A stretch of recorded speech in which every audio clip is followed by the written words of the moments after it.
Hello and welcome to episode 19 of the DX Mentor. Tango November 8 Kilo, the DXpedition to the Congo, which was also, as it turns out, the 2022 DXpedition of the Year, is voted on by the Southwest Ohio DX Association. Thank you for joining us. I'm Bill, AJB, the DX Mentor. My guests today are Joe, W8GEX, and Petr, OK1FCJ, who is the team leader of the DXpedition to the Congo. I received an email from Keith, W9LN, who had some comments about the 160-meter podcast that we did recently. Keith, thank you very much. I hope I answered all your questions in my return. It's a little bit long to address here, but I just want to let you know I appreciated your email. I also received an email from Bonnie, W9EBO, who also had comments on the 160-meter podcast. I was really glad to see that podcast was so popular, and if you haven't given it a listen, please do so. Evidently had quite an impact, and I hope to see on 160 meters too soon. Also, congratulations to Rob, W8MRL, who snagged 6 all-time new ones over the weekend of October 14th. The 6 all-time new ones were Tuvalu, French Polynesia, Swains, Nui, Tristan da Cunha, and Mayotte. Well done, and congratulations to Rob. He's a great guy and a great operator. Okay. In this episode, we will attend a detailed presentation on the DXpedition that netted 60,188 QSOs from the Congo. So let's tune in to those gurus and find out what they're talking about. So good evening and welcome to a special edition of the DX Mentor podcast. I'm Bill, AJB, and I'm really excited to have Petr, OK1FCJ, who was the team leader of the TN8K Republic of the Congo DXpedition, which was voted the DXpedition of the Year by the Southwest Ohio DX Association. And I also have Joe, W8GEX, who's been on his share of DXpeditions and DXpeditions of the Year as well. So, Joe, why don't you quickly introduce yourself, and then we'll turn it over. Well, good. Thanks for starting this podcast, Bill. I've been licensed since 1970. I've been a DXer the whole time. I've accomplished a DXCC Honor Roll, DXCC on all bands, all zones. And as you can see, I'm an ICOM man. And you're proud of it with your hat. Yes, I am. Okay, so Petr has quite a few pictures that we're going to go over, and I have questions, but I think I'd rather have you go over your slides, and then whatever questions aren't answered, we'll just follow up at the end. So if you could start off with 2 things. How did you get your start in amateur radio? And tell us about the Czech DXpedition group, because after going through your website, they're really, really accomplished with quite a few DXpeditions that they've done since 2013, I believe. So introduce yourself and get us going. Okay, good morning, everybody. My name is Petr, Oscar Kilo 1, Fox Charlie Juliet, or in the contest I use Oscar Limite Radio. How everything started?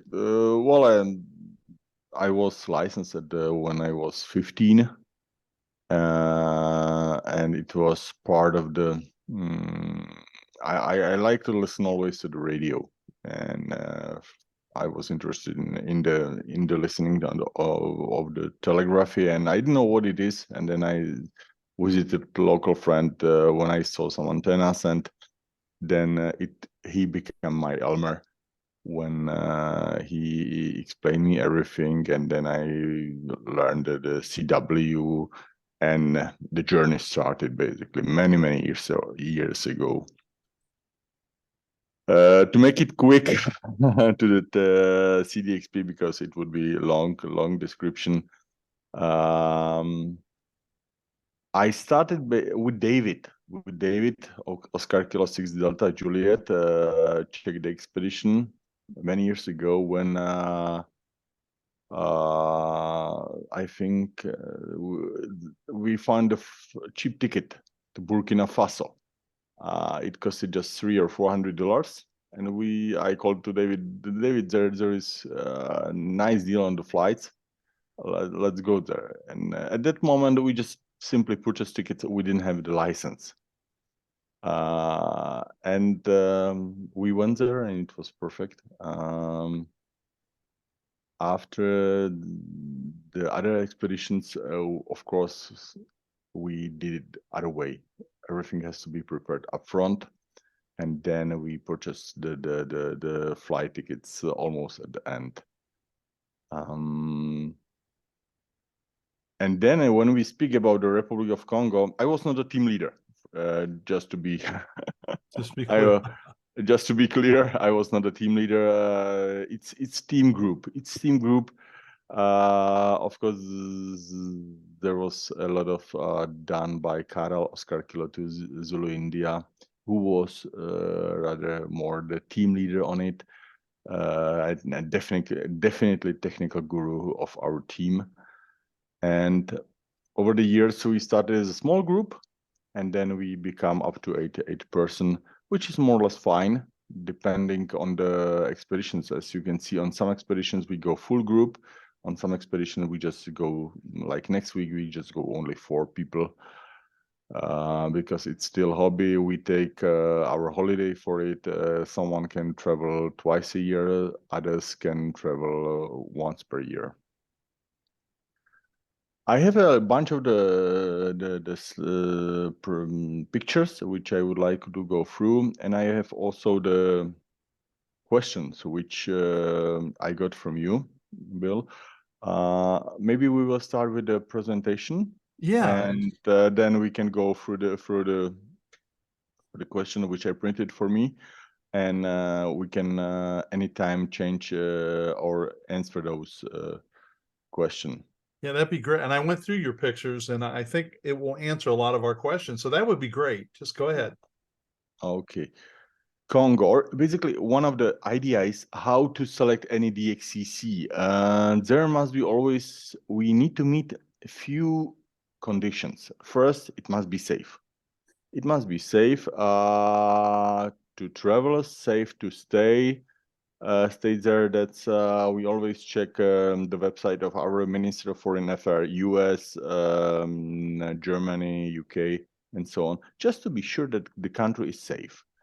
We don't want to have any military issue, any local issue, political. We are the friendly people, and we don't want to have any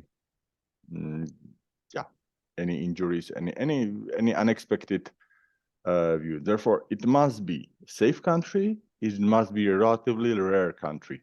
We always check the most wanted DXCC, and we prefer to be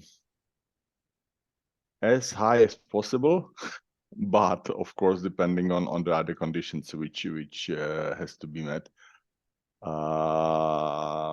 And the Congo was not really low. It was like 160 or even more, 70. I don't remember at this moment how it was. But when you really make the big effort, when you work on the multiple frequencies, multiple modes at the same time, it's a lot of fun, because amateur radio, the ham can really catch you on the various bands, various modes, and it's fun for the both sides. Yeah. And we did also the U on the other side. You could check the online log, which was very important. That you can see, okay, he's in the log, I'm in the log. Then let's go on the other mode, other frequency, which was good, and it was not. We of course we have to take care of it all the time, that everything is good well in terms of the internet access and the streaming. That Congo was one of the possibilities which is safe, has not been visited by any other big expeditions last few years, because it's another condition. If another team would go there and make 150K 1 year, doesn't make sense to go there next year. Right. Because there won't be any big demand for it. Therefore, it's another condition to be safe, to be able to get a license, and there must not be any other activity last 3-4 years, or depending, of course, the size of the activity. If it is single band, I mean not the single band, single mode, a single person activity for 1 week, 2 weeks, no problem. But if it is big team, 100K over and more, then doesn't make much sense to go there again in a few Yeah. months later on. And it looked like from what I read in your article, as well as all the cues you made, there was significant demand. So there was you made the right call on that one. Well, it's last year is always big demand for the FT8. Myself, I'm the CW guy. Some others are the SSB. Other team members are the both, but they prefer the low bands and so on. I like the nice pileup, high pileups, high volume pileups, and everybody in those DXpedition, we find something interesting. Okay. And that's good. And the FT8, it's really demand anytime. We always and you will see it on the screen later on how we arrange it, that we are always or almost always available on the FT8 because we use the multiple PC that we can really share activities and operate also on the FT8 simultaneously. Yeah. Okay. Let's go for that's our team. It's we had over 500 kilograms, which is 1,000 pounds, if I'm correct, of the luggage. To Africa, it's easy that you can have the checked 2 times 23 kilograms, which is good, because for us it's really needed. Each person, we really need at least 50 kilo to have basic some basic setup. Otherwise, we would have to pay for the luggage. And frankly, with such a high demand of the luggage, it's not always the case that we will get all the luggage at the destination. And that also happened, unfortunately, in the Congo, when some luggages were missing when we arrived there. And we get them after 3 days. And it's always important logistically to plan the luggages that if one is missing, that at least some activities can be started. Because if you would put everything vital in one single luggage and that is missing, that's we are without the radio. Therefore, we always try to plan that, okay, if one is missing, we can go ahead with some limited setup, but we can go ahead. Yeah. We are there. A local blue taxi in the Congo after many hours of flights. But in the airport, we were, everything was arranged. The airport, it's always tricky. The local customs, when usually the white persons arrives to Africa, it's like, yeah, they expect money, they expect bribes and so on. And it's very difficult. It's very difficult. We had local money which has arranged the entry in Congo, and still we had some issues and at the airport. And Congo is French-speaking country. Only the Carol is speaking French. Of course, some people speaks English, but not so many. And one of the luggages, one of the cars with our luggages loaded, we are on the way to our QTH. Okay. And once we left the capital, we could see this is the I wouldn't call it the highway, it's the road we had to go through. And you can imagine how it looks like when there is rainy days, and the rain was there almost every day. Huh. That's our QTH from the view of the plane when we have been arriving there. Of course, I switch back for a moment with the planning. You need to have a good QTH, renting QTH, because it's also part of the game. License, permission, everything, but also the good QTH, which allow you to put all the antennas in place and allows you to freely operate as you need with such a team. In the Congo, we rented a house the full house with the big garden, and we had local family which stayed all the time with us, and they take care of us. They have been preparing us the food, and it was great, basically. It is ex-French colony. It was good that the Kara speaking French, and the cuisine was a little bit like from France, with some good breads in the morning and so on. That's you could see some roots from the France. Okay. And now we are going to the antennas. In the middle, in the black, you can see our garden and the house. Here is the house. You can see my mouse? Yes. Yes, Okay. yes. Here's the house. Here's the big garden, which really allows us to put a lot of antennas. And also we use outside of the garden to put some verticals and beverages. 2-3 days after we arrived, I just will tell one story. We had local visit. Some people arrived, and they were very curious what we are doing and so on.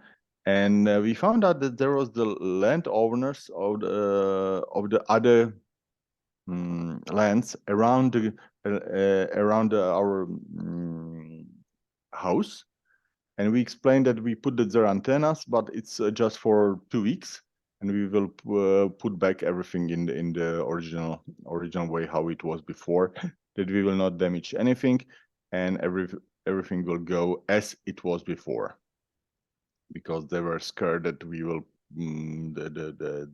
those antennas are there for the permanent installation, and it's on their land. What that- we had? Yeah, go ahead. I was gonna say, is that farmland we're looking at, or is it just green grass? You will see. You will see later on Okay, all right. on the detailed pictures.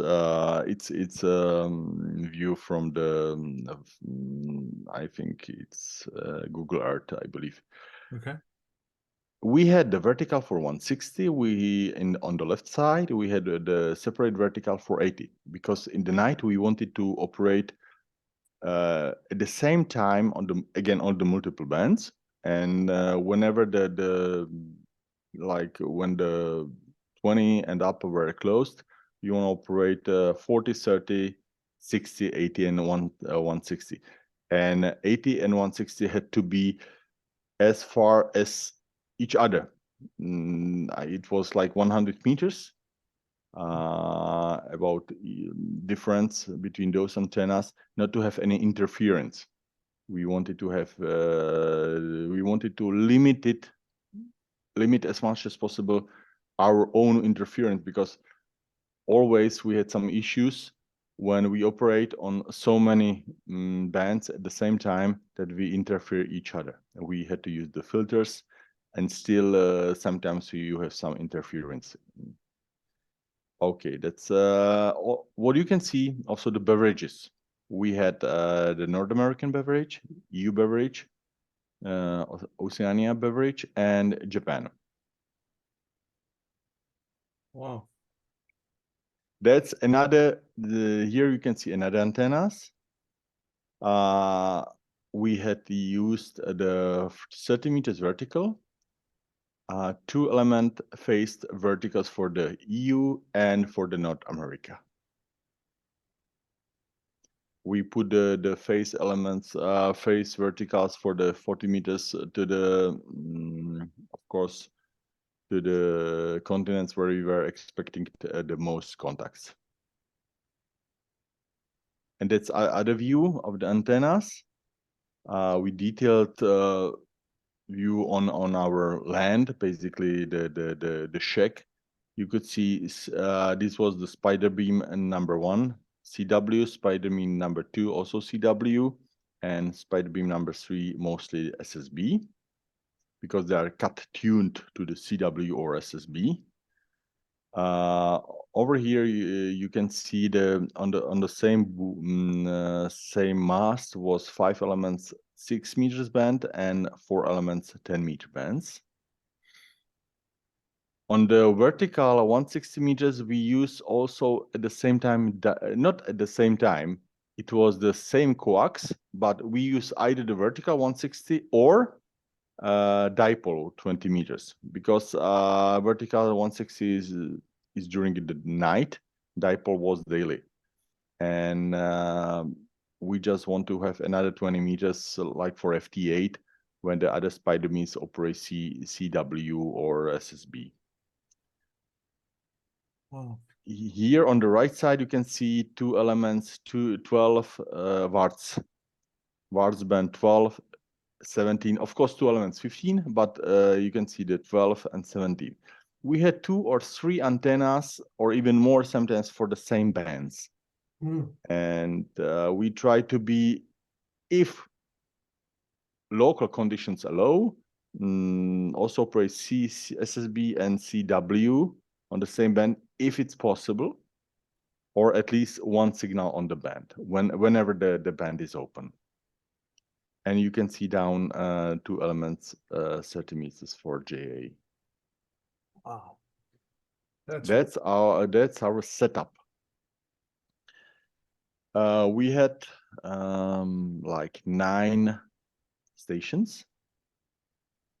You can see the radios.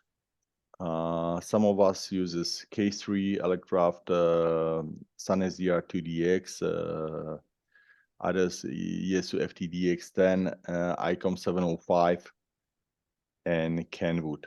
The station 7 and 8 were devoted for the FT8, operation, and station 9 was focused on satellite operation QO100. Unfortunately, it's not available for the US. It covers Europe, Africa, East, I mean Asia, but not the US. But it's fun to operate over the QO100 also. That every station, what was the connectivity? You have each of one has notebook, radio, power supply, and a set of bandpass filters. Whenever you decided, okay, I want to go to 20 meters CW, we put the information in the chat. I go to 20 meters CW.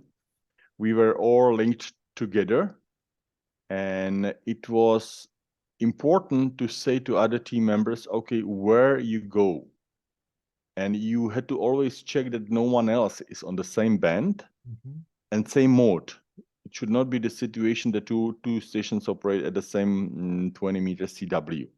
You had to check that, okay, no one else is on CW20 when you go on CW20. Whenever you go there, you just take your proper antenna, which I show you later on, and you have to take the filter. In terms of the amplifiers, we have the Expert and Juma from the Finland, 1kW power amplifier. There is the special antenna switch, which you will see later on. And on the right side, this is the set of the antennas, which we had to always be able, which we were always be able to select on the proper antenna. Unfortunately, the beverage interface was for, I think, 1 or 2 radio only. And it was not always, the beverage was usually devoted to the 160, sometimes to the 80 meters. And I was glad if I got it for the 40 meters, because sometimes when there is, when you want to focus on the pileup from the Japan, Europe is also open at the same time, and it's difficult. Even when you put the CQJ, a lot of Europe is coming always. Don't really listen, and it's quite difficult. But when you get the proper beverage, it's good.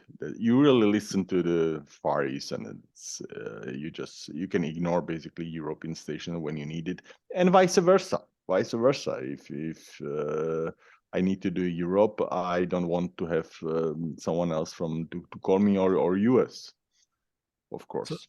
So how long did it take to lay this out and get it all connected? Well, Yeah. few days. It's always when we start, it's we do some basic setup, and we started with one antenna and the radio and switch on, and we run. I think we tried to be first day we want to operate also on the low band, because there were some expedition we were asked to go on the low bands. Therefore, we started, I think, with some low band activity, and also the spider beam is relatively quick. Spider beam, it's just 2-3 hours when you put everything, and voila, it goes.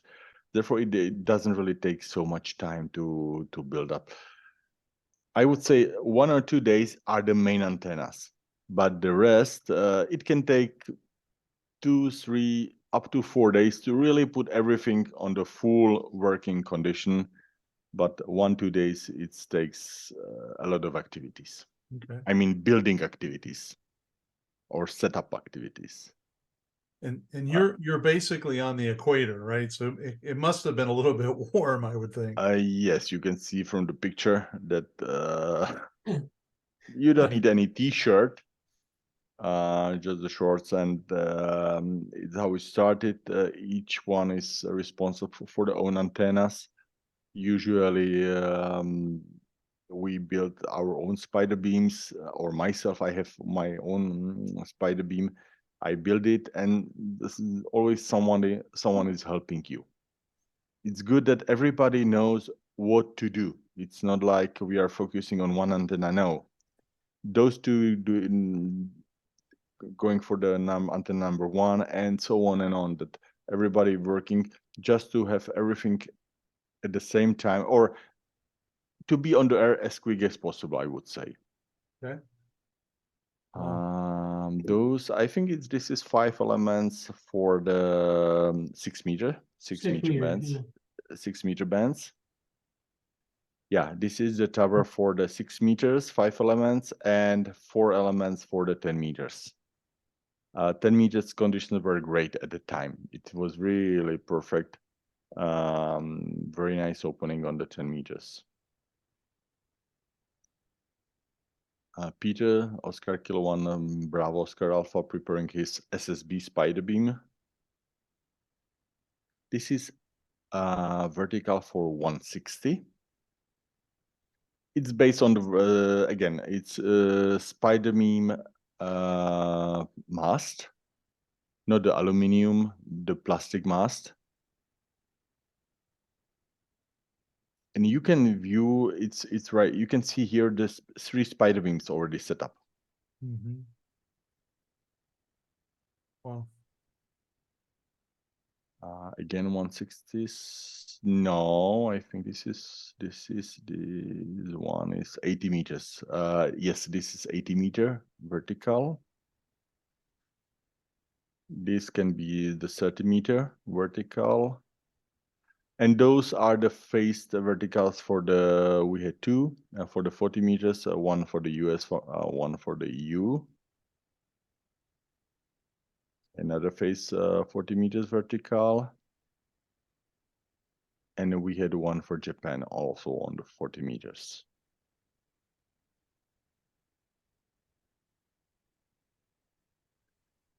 It's you can imagine that how many coax cable you need. I don't remember how many it was, but it was something like 1 kilometers of the coax to all the antennas, which was it takes a significant amount of material with us. If I remember, sorry, I was going to say, if I remember reading, you had a trunk that came a couple days later, and that had significant amounts of coax, right? Yeah. We were missing the Peter, the Boa couldn't, I think, build his spider beam because he missed the middle of the, I mean where you connected the coax cable. He couldn't finish his spider beams, and we were missing some other tools, important tools for the full bend, all bend operation. Okay. This is the face vertical for the Japan on the 30 meters.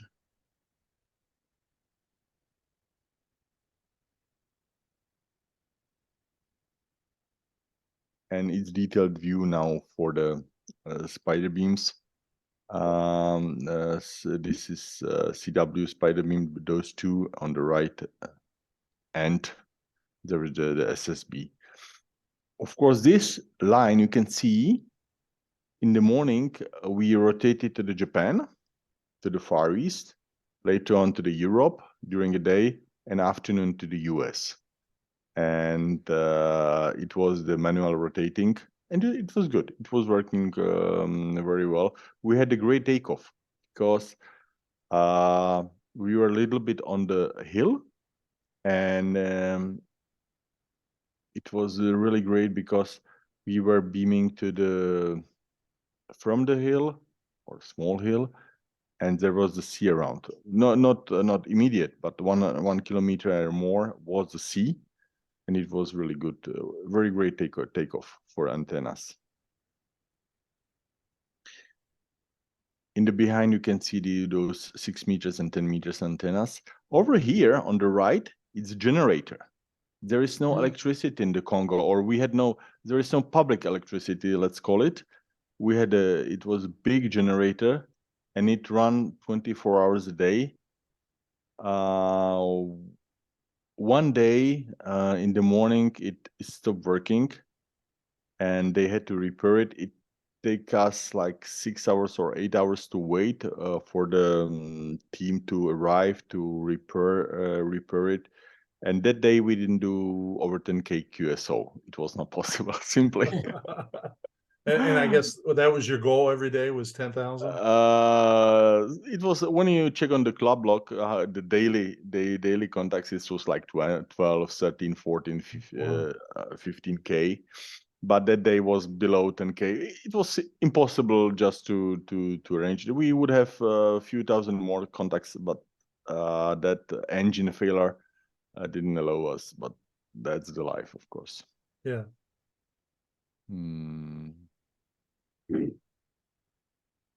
That's a view on the spider beams. And that's those antennas for the VARS bands, 12 and 17. And in the middle, it's 15. They're relatively close to each other. There is interference between those antennas, each other, but it still allows us to operate, which was good. I can see how important the bandpass filters are. Yeah, well, we had to put either one, or if you had still interference, you put two in the serial, like 220 meters in the serial, and it always decrease the interference between other bands. Okay. It's another view from the house.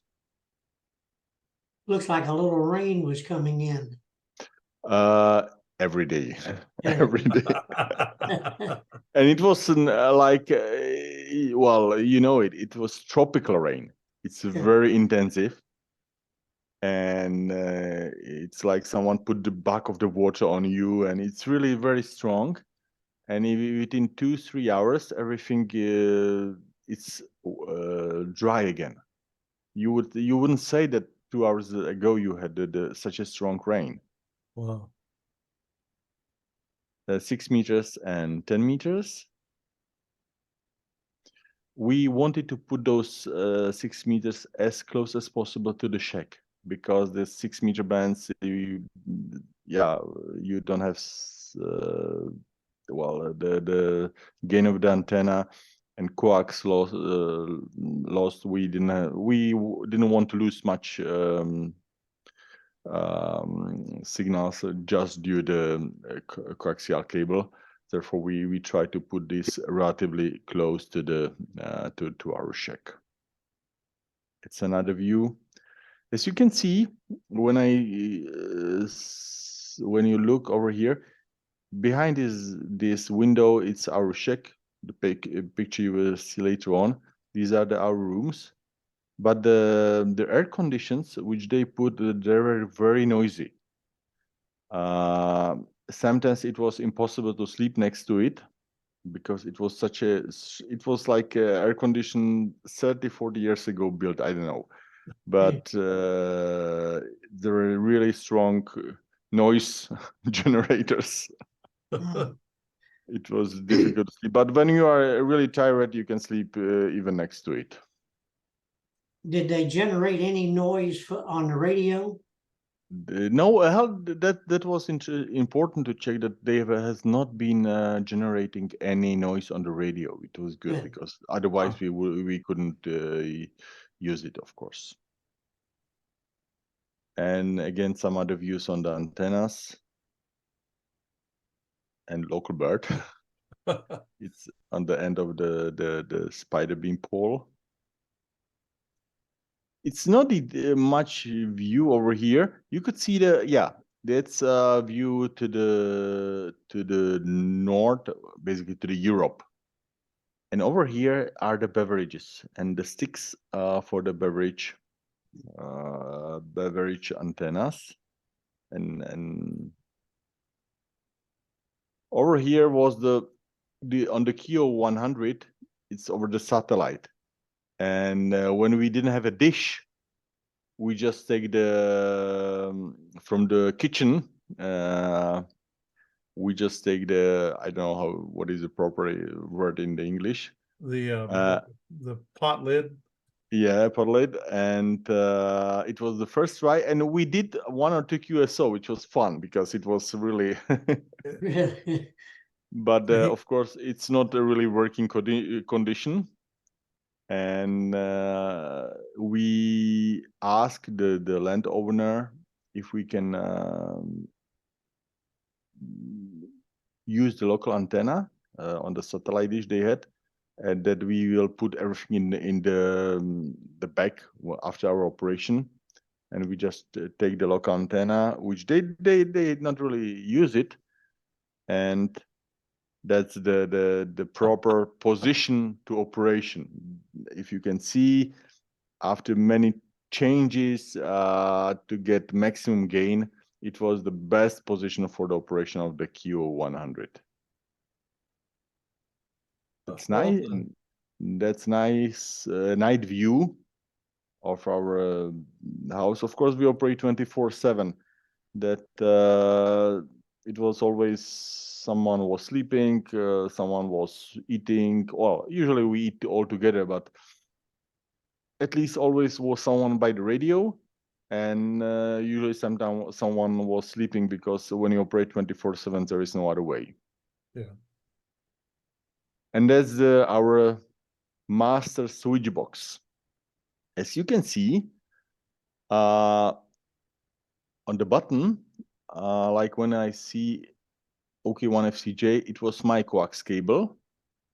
And when you decided which antenna you go, you just went there and you connect it. Okay, this is spider for number 1, number 2, number 3, and so on. Or you could see here what are the antennas behind: 15 meters, 2 elements, 12 meters, 2 elements, and so on. Therefore, it was important to first to say all the team members where you go, and then to decide and to select the proper antenna. Especially when you are tired, because whenever we are on the expeditions, after 1 or 2 days, you are tired till the end, and it's very easy to make a mistake. And of course, to put improper antenna, improper filtering, you can always damage something. And this switch box has helped us a lot to avoid any misleading, improper using of the band, and so on. Again, when the tiredness is present, then you can make mistake very quickly, and it's always disasters for the radio. Yeah, that's Or- right. So or- in this picture here, you were on 30 meters, correct? I'm exactly on the 30 meters. Yes, Yes. there is 30 meters with my coax, and you can see 50 meters coax cable for the 30 meter antenna. Sure. You could see always length, like what is here, 30 meters, 2 elements Japan, and the length of the coax cable of 50 meters. Because whenever we prepare the antenna, we just put the proper coax cable and we label it. This kind of labeling is very important whenever it's a big team. Then it make easy life. Wow.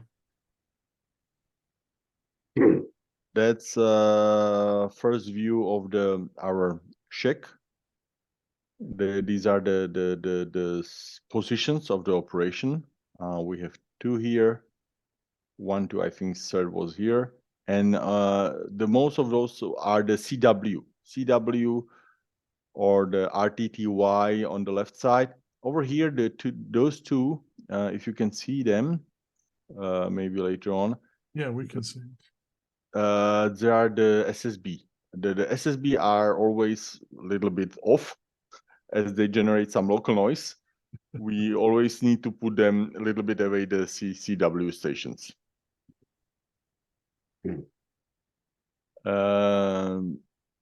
You can see the operation of each of us.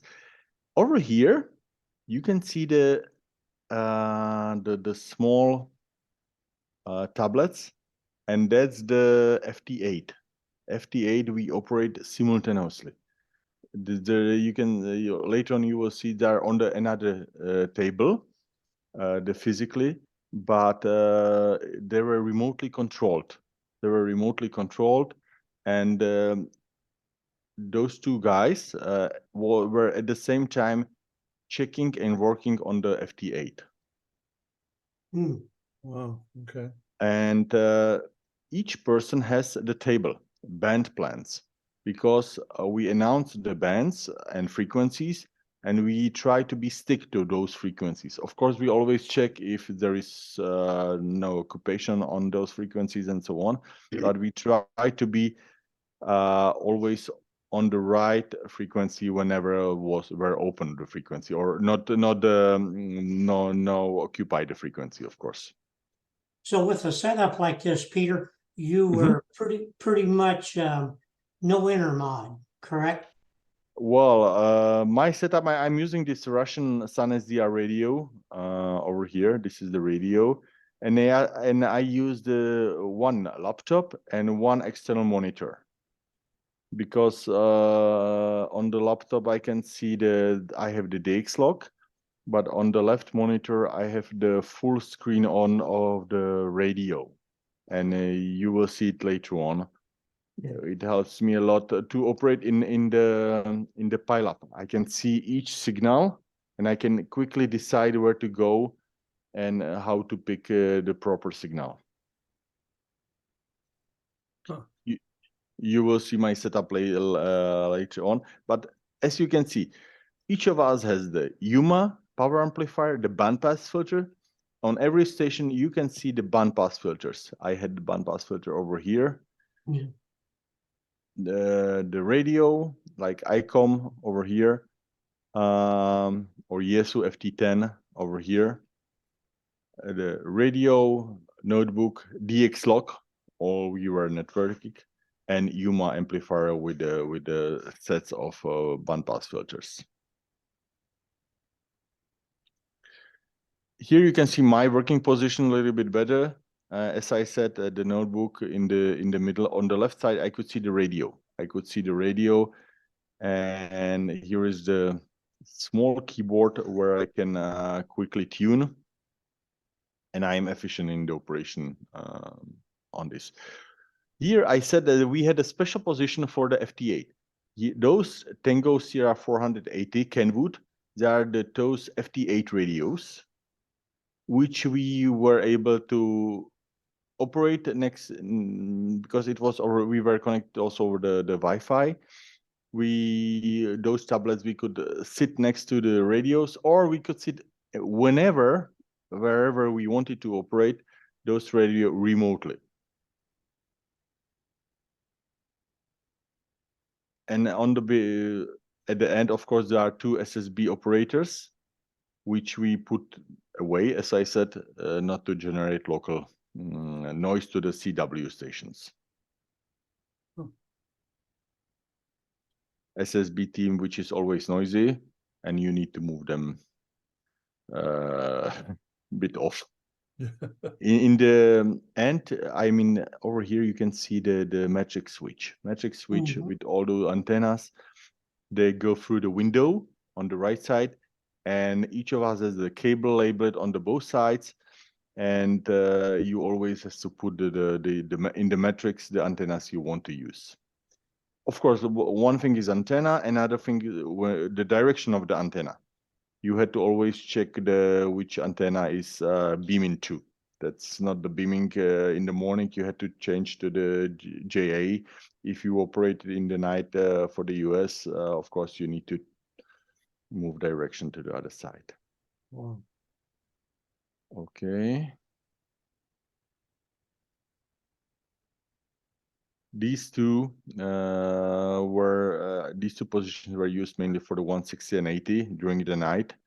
And over here, it's not visible much. It was the switch for the beverages, which we have been able to switch if Europe or Japan beverage and so on. That's a view of my radio. It's the pileup, how it looks pileup on the 40 meters. Where the station's calling you. I was transmitting on 7025, and that was the pileup from whatever 7026 to 7037, and you have to move in the middle, and you could see, and you had to be quick and efficient in the operation, because whenever I made one or two contacts on the one frequency, immediately they called me another 15-20 stations on the same frequency, and I had to move to another frequency because otherwise I wouldn't be able to copy. And it's quite difficult to keep rates over 150 per hour if you have immediate. If so many stations call you on the same frequency, it's impossible. At least for me, it's impossible. I had to always a little bit off tune, either up and down or just jumping. It was some friends tell me, Peter, it's very difficult to follow you because you are not going from the bottom to the up, and that's true. I really have to find the spots, like over here. There is one single station or this station or that one. I can go here and make this one because it's a single signal. There is no interference, because I always say, okay, go somewhere where is nobody else. Then I pick you up quickly. If you go over here, then it's probably it will be very difficult to catch you. But if someone goes here, there the probability of getting me it's very high quickly. I can't tell you how many hams we've talked to about how to break a pileup, and they want to stay right there at like 7033 and try to slug it out. It's like, no. Just go here, or Yep. just go here. Just go somewhere where is nobody else. Right. Yep. So I there is my mouse is I will have to bring it here. If I will getting those information about the mouse. Here is the FT8 stations, and those tablets, as I said already, they're the remotely controlled. I mean, remotely you can put them anywhere. You can sit next to the radios, or you can put them to the whatever operation station, or who wanted to take care of the radios and to check the FT8. And we try always to, at least on 2 radios, if I had time, or I was just too tired, then I switched to the FT8. Still, I sit by the radio, but I could operate the FT8 and I could take a little bit relaxed because the FT8 is also, of course, not so intensive for operation as for you as a person, as an operator, as the CW. And you can see again the filters. Always, each radio had to has the filter. And that's the Pavel Oscar Kilo 1 Golf Kilo. Sorry that he's almost naked, but it was like 30 degrees. It was very hot, very high humidity, very hot. That's it was difficult to be properly properly dressed, but that's the way how it is goes in the tropical areas. And the club block, you could see at this moment we operate multiple stations, or I don't know how it was, FT8 on the FT8 mode. The generator, which it was good location. That was far away from the shack. We didn't really hear it much. It was 30 kilowatts, which was quite a big. The consumption was also very big, and it was very expensive. But that's the way how it goes there. Yeah. Some you can see the thunderstruck in the night, and rain. Rain, tropical rain, yeah, almost every day, as I said earlier, very intensive.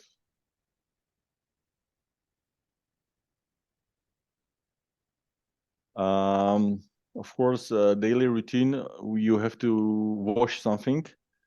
Just for imagination, we had over 500 kilograms of the luggage, but when we speak about the personal luggages, I mean personal items, I think we had limits something like half kilo or 1 kilogram for each person.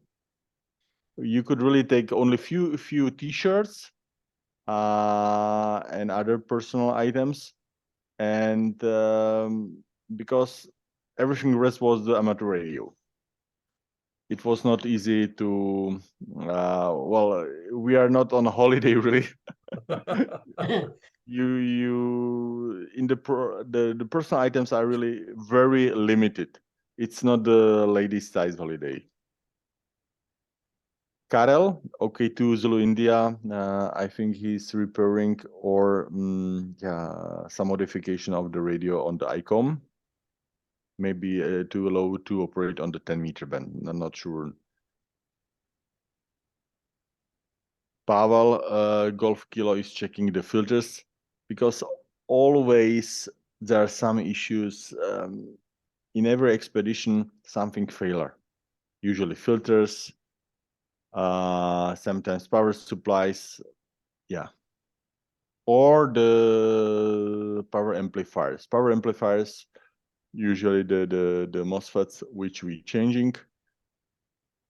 We try to yeah. It can be burned very quickly. You just forget frequency, or you put improper frequency, and then you can burn very quickly the power amplifier. Okay. This is important picture because we didn't know about the situation with the cows. As we put antennas outside of our garden, we knew there are cows, but we didn't know how they will be handling our masts, if it will be visible to them, anchors, coax cables, and those cows were very kind for us. They didn't damage anything. Of Really? course, yeah, no, it was perfect. Of course, this is 160 vertical. There's the radial. Of course, a radial network was somehow a little bit damaged off, but we could repair it. but nothing happened to the mast or anchors, which was perfect. We really were scared that they will, damage it somehow, and it has not really happened. Wow.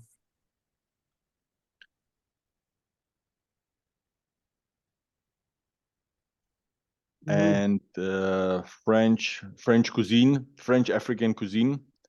The local family which cook for us were great. They help us with many things on the daily basis. They were cleaning for us, cooking. It was full backup. I mean, full of personal backup. What we needed over there, and the food was delicious. Huh. And that's almost we are at the end of the presentation. That's the family which help us, the lady who cook us, the guy who cook us too, and some presents we received from them, and we also gave them some other presents. 100,000 contacts, and you can easily see that at the same time we operate like over here on the 10 meters phone, CW1512 and FT8 1715. You can see that on the one single band we could operate like FT8 and also CW at the same time. It really depends where the antennas were and how far each other were. 100K QSO in the log, 150. Wow. And that's, I think, one of the final pictures. And that's we are on the way home. It's the homeowner. Oh, okay. French guy who lives there for 20 years. And he was also, of course, perfectly French because he's French origin, but he was able to speak English too, and it was good because he was arranging us everything, logistic and the communication with him before, because the getting license, it's really long and not easy task, and usually we need someone local to help us with the license. Wow. And the final statistics, as you can see, we did 55K on the FT8, but on the CW we did 52K and SSB 30K, which we always try to be more active on the classic modes, CW, SSB, or RTTY. FT is something new for us, which is needed. It is how it is, but we are the, let's say, old style guys, which means we love traditional modes. But of course, when there is demand for the FT8 for the data, let's allow it and work on it too. And that's the daily QSO. You can see here was the failure of the generator. Yeah. On the 12th of January, there was daily contacts we did. If I do the math quickly, that the average for every unique was to have 7 QSOs with you, right? Wow. Yeah. Wow. Yeah. Of course, there are some failures when you copy the stations. There are some. It generates unique, and it's not really unique. You just miscopy the cosine, which happens. And that's how a QSL card looks like. The pictures of the local blue taxis, and that's in the pointer when we arrived, when we landed, and the city. And the final picture. Wow, it's beautiful. It was the beach, like 1 kilometer from our QTH, or 2 kilometers when we wanted to take some rest from the radio. We just walk there and swim, just some relax. And that's it. Well done. Wow. So as you look back, is there anything that you should have done that you didn't do, or did you leave anything behind, or? It's it was great experience. It was a record in terms of the number of the QSO. I don't believe we will ever make the higher number of the contacts because we were simply not expecting such a high number of the QSO. Of course, FT8 helped us a lot, but we were there for 2 weeks and we really operate the multi-mode, multi-frequencies. Everything worked fine, or very good, I would say. The focus was not just on the as many contacts as possible, but also the focus was on the low bands. You could see that we did quite a lot. When I go back quickly for the statistics, on 160, we did almost 2K on the 160. Yeah. And on 80 was 3,600, which was a very nice numbers, I would say. And those numbers, 315 on the SSB, it's really tough. Yes. SSB 80 or 40, it's for the tough guys. I try once for the 40, and I really prefer my CW, as I call it, because I was not really a much very good operator on the SSB. I really prefer the CW. For me, it's much easier. I got you on FT8 on 160. My Yeah. pleasure. My pleasure. That's answer on the well. The thing is, we always we are, I would say, the good team. Personally, you have to select properly the person you are going there, because otherwise, 24/7, when you are there 1 week or 2 weeks, the people can be, interpersonal relationship can be quite difficult after some days. The people can be nervous and so on, and it was okay. It was great. We didn't have really big internal issues among our team. I'm always. How long did it take you to plan the DXpedition? The Congo planning was like 2 years. 2 years it take to really.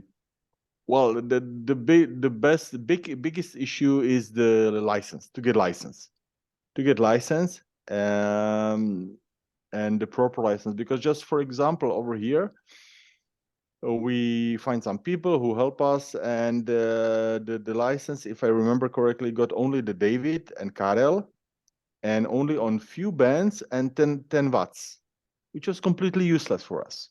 Yeah. Then we had to ask again for the getting license.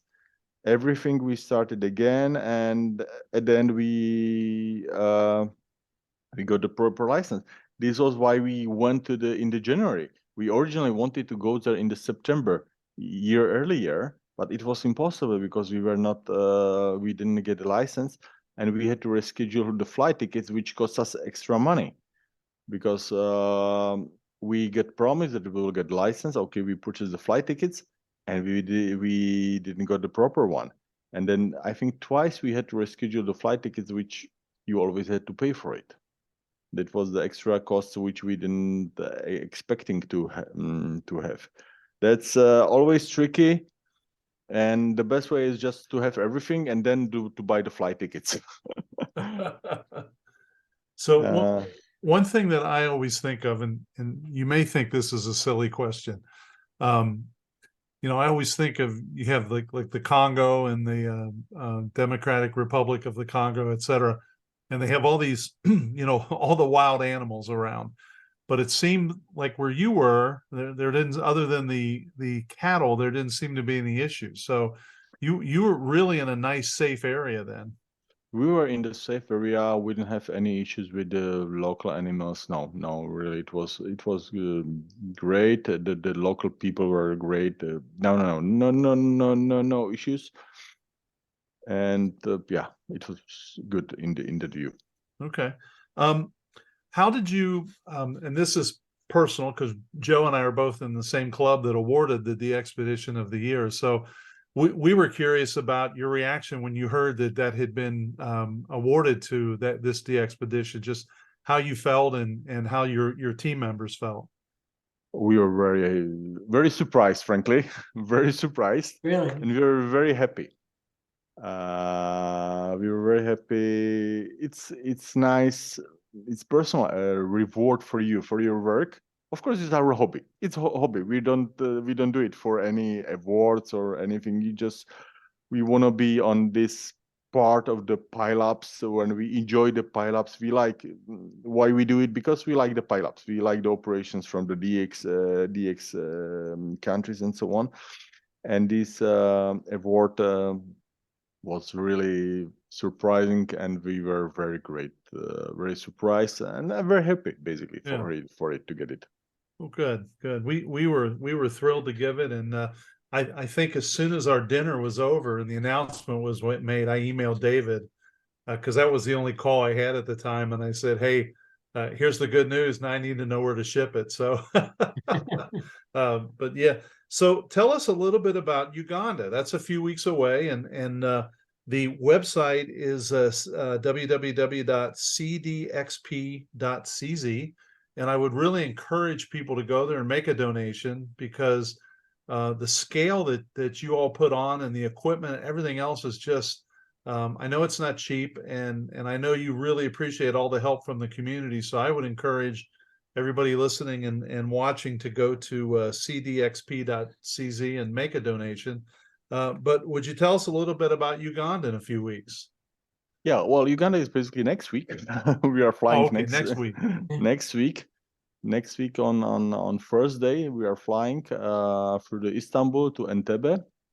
It's we call it small expedition or small team expedition, which we usually take next to the big expedition every year. And we are 4, and it's just 1 week. Basically, it's not really 2 weeks operation. It's only 1 week on the radio. Then we don't really expect such a huge number of contacts, because it's impossible to do. And the setup, which we will be also limited. We will have 3 spider beams. Some for the other bands will be verticals, some beverages, but still we should have. Hopefully, we will do some decent number of the contacts. How we first, as usual, we had to get the license, which was quite difficult. Again, it was not easy, not easy task. We get license. Later on, we purchased the flight tickets. We had to arrange the visa. Visa is another task. You either has to go to the embassy, which is usually in Germany or Austria, or in the case of Uganda, it was the electronic visa, which was quite good. You could apply over the internet. You just pay $50, and within a few days you receive the visa. That's good. We will go to the hotel, to Niange Resort. And that's not cheap. Very cheap, this hotel accommodation, hotel stuff, and the food. It costs some some money, not really small one, but that's the part of the life, and we cover it ourselves. Basically, we always cover from us, and of course we are very glad for every donation. It really helps us to lower internal costs partially.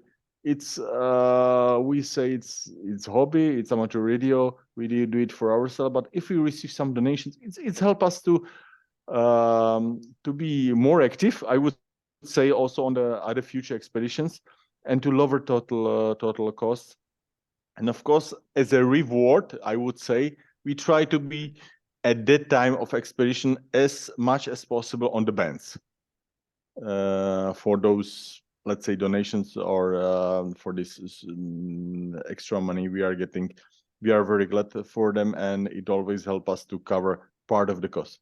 It doesn't really cover the full cost of the expedition, because it's a lot of money, but okay, that's how it is. Yeah. Well, I hope everyone, again, it's www.cdxp.cz. You can go there and heck, if it's $20, it helps. So anyone can make a donation and make sure that you can keep going over the years. So Thank Joe, you. did I forget anything? No, I think you covered it very well, Bill. And very, very nice presentation, Peter. I really enjoyed it. Thank you very much. I'm just going, Bill, through your question. If I answer everything, is there anything else we should go through? No, I looked at it, and the thing that I had asked, your team worked well together, but that's obvious in the way that, you know, they worked as a team to get the antennas up and all the antenna switching and the personal coordination between bands. That's terrific. I was curious how many, there's several, I mean, a lot of DXpeditions listed on your website. How many of those have you been on, and which one kind of jumps out to you that with the either the best or the worst memories? Well, when everything started, first one was, I think, Albania, and then I went with David to the Burkina Faso. Then how we started, we were just 2, 3, 4 persons. Later on, we decided through some personal issues to go on the bigger team, because frankly, when you are 2 or 3, you can do something. Yes. But when you are 5, 6, or 8, you can do much more fun. Right. And of course, it takes much more in terms of the logistics. What I didn't show, we have some Excel sheets. Just to let you know, for example, we have Excel sheet when there is each luggage, and every item is weighted. Every item is weighed and assigned, that you need to the luggages has to be properly packed. And we need to know what is inside in each luggage and so on. Everything must be well organized, that all the papers, everything is well prepared, and it takes just time and time and time. Yeah. Wow. Okay. Let's see the website, listeners. Yeah, I think we covered everything. You ask me which expedition. Every expedition is somehow unique. Every Okay. expedition is somehow unique, and it's always we think where to go next, and it's the time when we look at what the other expedition teams doing, where they go, how effective they are, and so on, comparing and thinking, okay, we should go there or there. And it takes a lot of time to properly arrange everything. Right. Peter, will you take pretty much the same equipment to Uganda that you did to the Congo? Yes, well, no, of course we are just flying 4 persons, not 8. Oh, okay. That will be less than the half, because we are going to, again, we are flying there on Thursday. We will be there Thursday evening, and the operation will be partially limited from Friday till Friday, Saturday next week. 7, 8 days. We are not there for the 2 weeks. That's I would say stuff will be like 1/3, something between 1/3 to half of the equipment we had in the Congo. Sure. You need to have not just time for the building, but also for the operation. It's always a right mix. How many antennas and stuff to take, but if you will be putting 3 days antennas, setting up everything, then you have no time to operate if you are there just for 9 days. Wow. Yeah. All right. Well, sir, it's midnight. Actually, it's what, 1:20 in the morning there, I guess. Yes.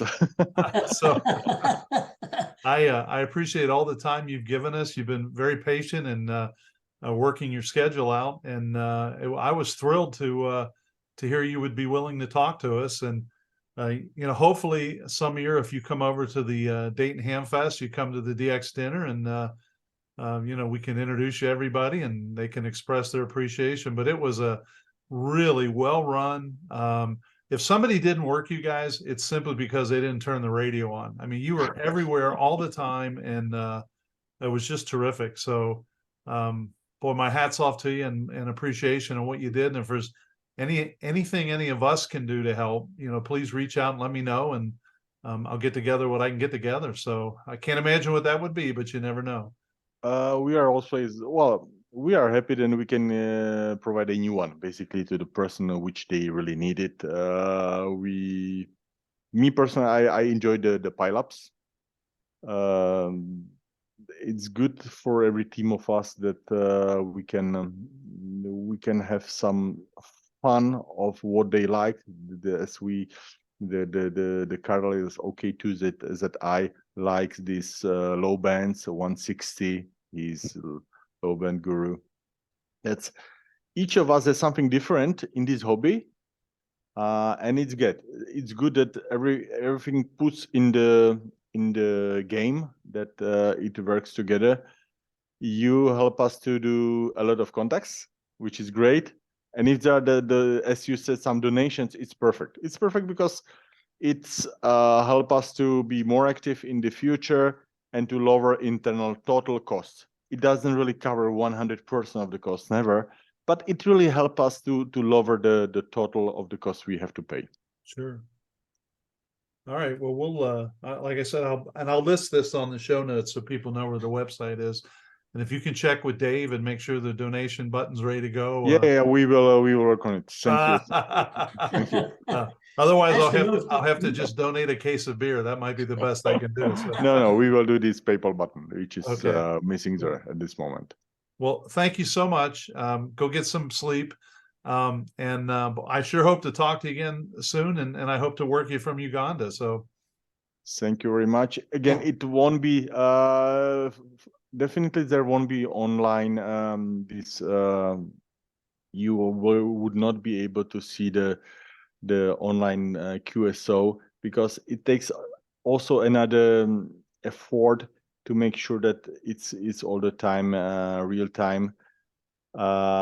We decided, okay, we will be uploading the few times a day the log, club log, but won't be this streaming of the contacts, because it would be another PC, another setup, and basically another person who takes care of it all the time that it's running.